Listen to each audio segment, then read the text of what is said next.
ខ្លាចចំលើដីនាងទៅជំរាបសួរចាំទុំតែខ្លាចចំលើដីនាងប្តីខ្ញុំធ្វើអាចារ្យអូនពុកនឹងគាត់ពុកក្មេងជាងប្តីខ្ញុំធ្វើអាចារ្យអូនពុកនឹងគាត់ពុកក្មេងជាងក្បាលលំពេភ្នែកអ្នកកោតទៅនាងលេងទៅរួចក្បាលលំពេភ្នែកនាងអ្នកកោតទៅនាងលេងទៅរួចអូនសូនក៏មកទៅហងក៏ហក់បងឆ្លងចាំរួចអូនសូនក៏មកទៅហងក៏ហក់បងឆ្លងចាំរួចទើបនឹងពួនក្នុងស្ដេចរួចមកគួបដូចផ្ដើមមកតាទើបនឹងពួនក្នុងស្ដេចរួចមកគួបដូចផ្ដើមមកតា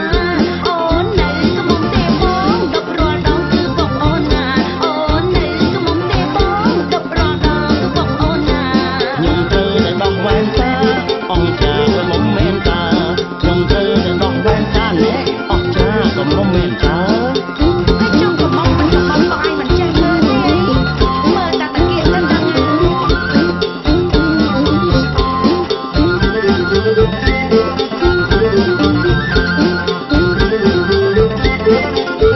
មើលឲ្យវត្តគាត់មិនឆែតព្រឹកឡើងផ្លែដល់ផ្ទះខ្ញុំមើលឲ្យវត្តទីគាត់មិនឆែតព្រឹកឡើងផ្លែដល់ផ្ទះខ្ញុំ